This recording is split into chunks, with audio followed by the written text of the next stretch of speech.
Standby, kamera ready, sound ready, 3, 2, 1, action. Assalamualaikum warahmatullahi wabarakatuh. Halo, perkenalkan nama saya Aura Wasiatul Rizky Amin dari Prodi Gizi, Diploma Gizi. Di sini saya akan menjelaskan hukum negara atau rule of law yang merupakan tugas Pancasila.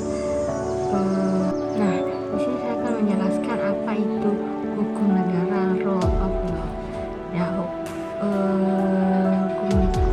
hukum negara berakar pada keinginan untuk menciptakan penyelenggaraan negara yang diatur oleh hukum,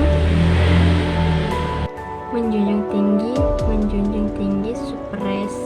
supremasi hukum, dan melindungi hak asasi manusia.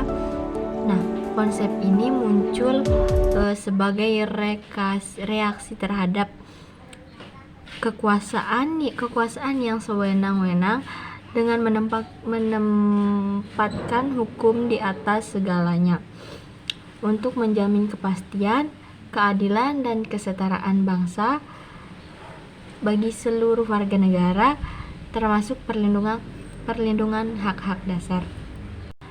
Reaksi terhadap kekuasaan absolut muncul sebagai upaya untuk membatasi tertinggi di dalam negara dan harus dipatuhi oleh semua orang, baik rakyat maupun penguasa. Perlindungan hak asasi manusia. Konsep negara hukum sangat erat kaitannya dengan jaminan dan perlindungan terhadap hak-hak dasar individu. Hal ini bertujuan agar setiap warga negara memiliki pengakuan, jaminan, dan kepastian hukum yang adil. Menciptakan kepastian dan keadilan. Dengan adanya sistem hukum yang jelas dan objektif, negara hukum berusaha menciptakan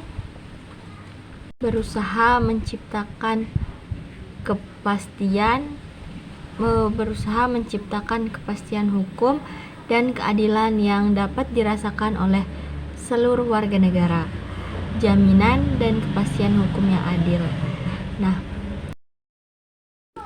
Nah, baik, sekarang kita akan membahasnya satu persatu dari rumusan masalahnya. Oke. Yang pertama, perkembangan ilmu hukum tata negara di Indonesia dari masa ke masa dalam hubungannya dengan prinsip demokrasi. Seiring dengan berkembangnya ilmu hukum tata negara membawa perubahan terhadap ketatanegaraan Indonesia yang dipengaruhi oleh gelombang demokrasi dan hak asasi manusia. Perkembangan ilmu hukum dan tata negara Indonesia merefleksikan dinamika politik dan konstitusional yang dialami sejak kemerdekaan. Hukum tata negara tidak berarti sendiri, tetapi selalu bergerak mengikuti perubahan sistem politik, arah kebijakan negara, dan tuntunan demokrasi. Oke, jadi di setiap periode sejarah menampilkan corak hubungan yang berbeda antara hukum tata negara dan prinsip demokrasi. Yang pertama, masa awal kemerdekaan 1945 sampai dengan 1959, demokrasi pada fase ini dilaksanakan melalui sistem parlementer sebagaimana ditegaskan dalam Konstitusi RI 1949 dan UUD 1950. Mekanisme ini demokrasi yang menjalankan kala itu menempatkan parlemen sebagai pusat kekuasaan. Presiden pembagian kekuasaan untuk menjamin tidak ada satupun lembaga yang memiliki kekuasaan mutlak. Konsep rule of law menghendaki adanya pembagian kekuasaan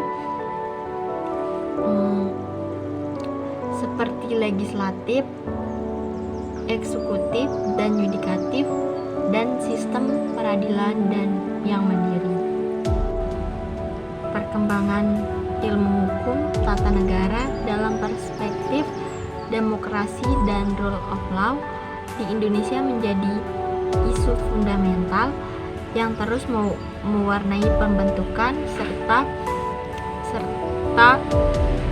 perubahan hukum tata negara. Hal ini tampak dari perjalanan konstitusi Indonesia yang mengalami berbagai perubahan, baik melalui berlakunya Undang-Undang Dasar 1945, Konstitusi RIS 1949, dan UUDS 1950 hingga 4 kali amandemen Undang-Undang Dasar 1945 pasca reformasi.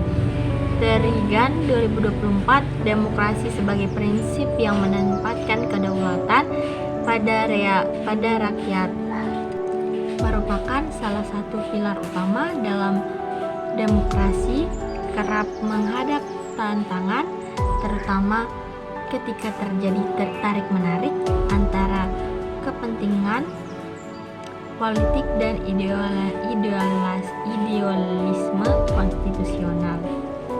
Nah, di sini ada beberapa rumusan masalah yang saya dapatkan dari makalah ini. Nah, yang pertama, bagaimana perkembangan ilmu hukum tata negara di Indonesia dari masa ke masa dalam kaitannya dengan prinsip demokrasi. Dan yang kedua, bagaimana penerapan prinsip rule of law memengaruhi perkembangan ilmu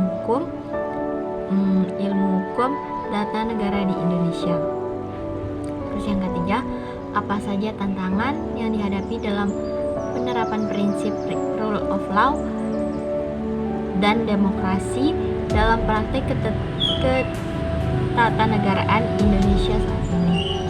Dan yang keempat, bagaimana upaya penguatan rule of law dapat mendukung terwujudnya demokrasi substantif dan keadilan konstitusional di Indonesia.